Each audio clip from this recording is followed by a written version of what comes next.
Practice time. 네, 그러면 이번엔 우리 책에서 나오는 영어 표현을 우리가 배워볼 수 있는 게 뭐가 있는지 한번 볼게요. 자, 우리 여기에서 제일 많이 나오는 표현은 뭐였었냐면요. 여기 보시면 even if 라는 표현이 있는데요. 요거는 그럼에도 불구하고 라는 뜻이에요. 그래서 우리가 알고 있는 그럼에도 불구하고는 어떤 게 있냐면요. though, even though, although 이런 애들이 있고요. 그리고 또 불구하고 이 뜻을 가지고 있는 게 despite, in spite of 이런 친구들도 있어요. 그런데 even if도 그럼에도 불구하고 라는 친구인데 약간의 의미 차이가 있다고 보시면 되는데요. 그냥 쉽게 생각하셔서 if는 만약 뭐뭐라면 이라는 뜻을 가지고 있잖아요. 그래서 요 뒤에 오는 문장이 가정을 한다고 생각하시면 돼요. 그래서 똑같이 그럼에도 불구하고 라고 한다고 하더라도 얘는 안 일어났는데 일어난다 하더라도 그렇게 하면 되거든요. 그리고 even 이라는 거는 뭐뭐조차 뭐 심지어 이런 뜻이 있잖아요. 그래서 even if 하면은 자연스럽게 설령 그렇다 하더라도 뭐 심지어 뭐뭐라고 할지라도 이렇게 해석하면 자연스러울 것 같아요. 그래서 이 문장에서는 even if he does wake up 설령 그가 깨어난다고 할지라도 이렇게 해석을 하면 되는데요. 지금 아기 물고기, 작은 물고기 입장에서 보면은 얘는 여전히 자고 있었던 친구잖아요. 그렇기 때문에 자고 있지만 가정을 해서 얘가 일어난다 하더라도 he probably won't notice that it's gone. 그게 없어졌다는 걸 모를 거예요. 라고 얘기한 거거든요. 그리고 여기서 하나 더 보시면요. 여기 does 라고 wake up 일어난다는 거 앞에 does가 붙었는데요. 요거는 강조하는 거예요. 그래서 do나 does나 뭐 did 뭐 시제에 따라서 그렇게 하면 되는데 자, 쉽게 나는 너를 사랑해 I love you 라고 하잖아요. 근데 love 사랑한다는 걸 강조를 하고 싶은 거예요. 나는 너를 정말 사랑해 라고 하면은 I do love you 라고 그렇게 이제 강조를 해주는 표현이라고 하면 되거든요. 여기서도 강조를 해서 얘가 설령 일어난다 할지라도 라고 해서 does wake up 이라고 쓰인 거예요. 그래서 even if가 들어간 문장을 한번 우리 만들어 볼게요. 예를 들어서 이제 여행을 가기로 했어요. 여행을 가기로 했는데 내일은 날씨가 좋을 거래요. 근데 설령 심지어 비가 온다고 할지라도 나는 가겠어. 나는 여행을 가겠어. 라고 얘기할 때는요. Even if it rains tomorrow. Even if it rains tomorrow. I'll go on a trip. 나는 여행에 가겠어. 라고 얘기할 수 있고요. 또 예를 들어서 우리 순정파인 어느 친구, 남자친구가 그 여자친구가 안 온다 할지라도 나는 기다리겠어 라고 얘기할 때는요. Even if she doesn't come. 그녀가 오지 않는다 할지라도 I will wait for her. 나는 그녀를 기다리겠어 라고도 쓸 수 있고요. 네, 그리고 여기 probably 이게 나와서 말인데요. 얘는 아마도라는 뜻이잖아요. 그래서 아마도라는 뜻을 가지고 있는 게 probably, perhaps, maybe, very likely 이런 친구들이 또 있겠지요. 네, 그래서 아마도라는 뜻을 가진 다른 친구들도 한번 다른 단어들도 얘기를 해봤습니다. 네, 그래서 오늘의 practice는 여기까지 하겠습니다. Point of view. 이번엔 제가 책을 읽고 난 후에 제 생각을 얘기해보는 시간인데요. 오늘 이렇게 귀여운 요 작은 물고기가 친구의 모자를 훔쳐가는 그런 이야기였었어요. 그래서 저는 이제 그런 생각을 해봤거든요. 우선은 그 큰 물고기의 입장에서 이 모자라는 것은 이 큰 물고기가 자기가 가장 좋아하는 그런 모자였던 거예요.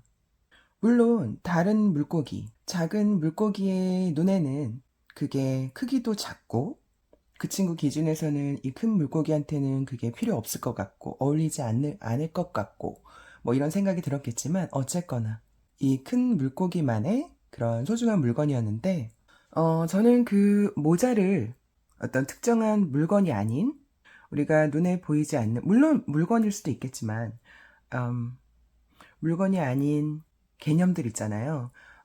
예를 들어 뭐 순수함, 사랑, 열정, 용기 등등. 그런데 그런 것들이 다른 사람들의 눈에는 나한테 어울리지 않는 것이라고 생각이 됐을 수도 있고, 혹은 그게 너무 탐이 나서 자기가 갖고 싶은 것일 수도 있겠고요. 그랬을 때 누가 뭐라고 해도 내 것은 잃지 말아야 된다라는 생각이 들었거든요.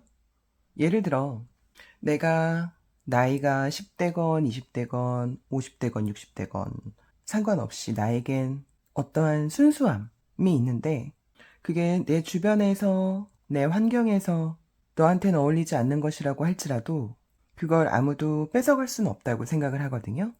그리고 남들에 의해서 그 순수함을 잃어버릴 필요도 없는 거고요. 나의 용기도, 나의 열정도, 나의 사랑도 똑같다고 생각을 해요. 그래서 나중에는 우리 이 큰 물고기가 그 작은 물고기한테 가서 중간에 어떤 상황이 있었는지는 나오지 않지만 그 자신의 그 모자를 다시 되찾아 왔잖아요. 그것은 내가 나만의 것을 지킬 수 있는 힘이 항상 필요하다는 것을 의미한다고 생각을 했었거든요. 네가 나의 순수함을 꺾을 순 없어. 당신이 나의 열정을 무너뜨릴 순 없어. 당신이 나의 사랑을 회방할 순 없어. 이런 식으로 말이에요. 그래서 다른 사람들의 말에 휘둘리거나 그럴 필요도 없는 거고 내가 소중하다고 생각하는 것은 내가 지키는 것이 당연하다고 생각을 합니다. 그리고 이번에는 이 이야기가 그 작은 물고기에 의해서 이제 전개가 되는데요.